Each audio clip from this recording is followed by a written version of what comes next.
Hello to You Are Enough group. How are you going? It's Steve Barker here in Wagga, back from Sydney and back from having my daughter out here for nearly 5 weeks. So I'm back to doing what I normally do, which is Facebook Lives and helping people achieve to be the very best version of themselves that they can be. And in this group, as you know, I like to share insights, I like to share knowledge, I like to share understandings, and I also share personal stories and experiences from myself in a hope that it helps somebody out there who is listening, who is watching. It helps them discover some courage inside themselves, it helps them to uncover a roadblock, or it just inspires them to keep on their journey moving forward to become the very best version of themselves that they can be at that time. So this morning I posted a question on the group. Out of 10, how are you living your life to your full potential? And the reason why I asked that question was because so many people are just coasting in their lives. They are wishing that they could do stuff. They have these bucket lists. They have these I wish moments or I'm going to do moments. And those moments never come true. And unfortunately, they go on through their life and still wishing, still dreaming, never really fulfilling their potential. And that's, for me, is a real shame, because I feel that we're only here for such a short period of time that we should fulfill our potential, because otherwise we're wasting the gift. So let me share a story with you. As you may or may not be aware, about a year ago I started my own business, and I had a lot of procrastination up until that point. I had a lot of self-talk, I had a lot of problems, I had a lot of voices in my head saying that I couldn't do what it is that I do now. I had lots of people saying to me, you should do this, you can do it. But inside I had those voices saying, don't do it, you can't do this, you're not good enough to know what you're doing. And it just really, excuse me, I've got somebody who's sending me a message here, so I just want to see what's going on.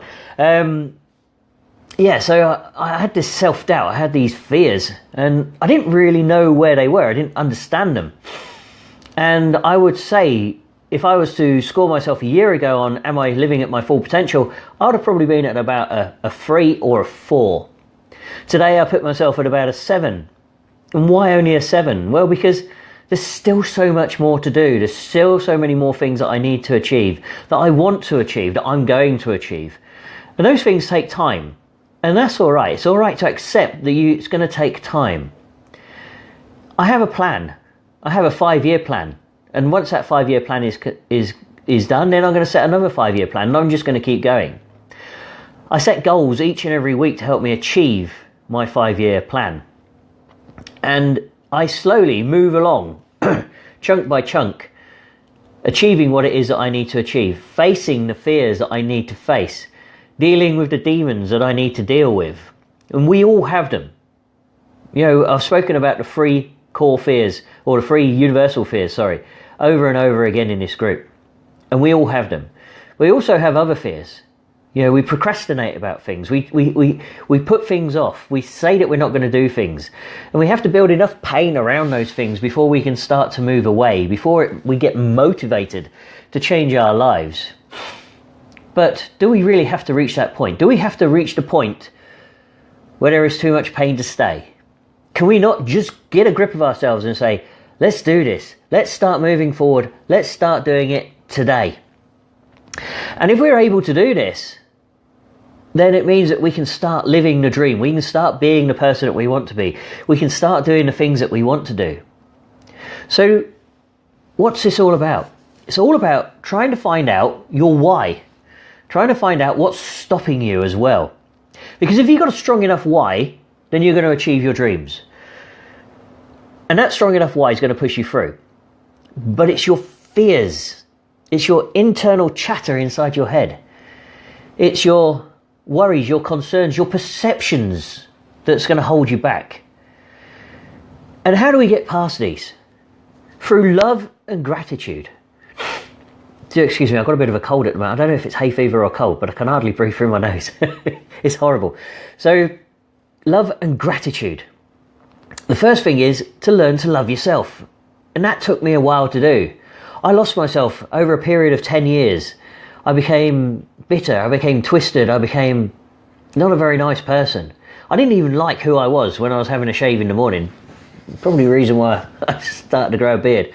But you know, I've started to rediscover myself. I've started to get in contact with the real me. I've started to peel back the layers of the onion, slowly, one at a time, addressing each fear, each concern, each self-chatter as it crops up. And it's a tough journey, and it's difficult. And I've had support, and I've had encouragement.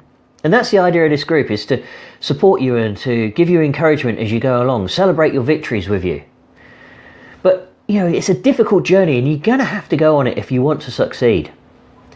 You have to peel back those onions. You have to be honest to yourself. You have to be raw. You have to forgive yourself. You have to forgive other people as you go on the journey. And I've been able to do this. And it has taken a lot to be able to forgive some people. It's taken even more to be able to forgive myself.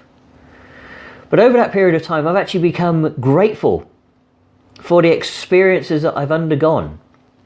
I've become grateful for the lessons that life has taught me. I've become grateful for the people who've supported me. I've become grateful for the people who've pushed me. I've become grateful to the people who've challenged me, who've tripped me up, who've kicked me when I've been down.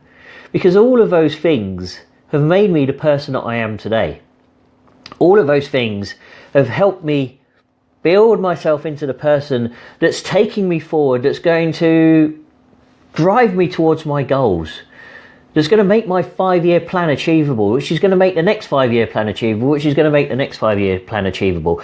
Rather than holding grudges against those people, rather than, I hear this all the time, this karma bollocks. You know, don't worry about it, karma will go and sort them out.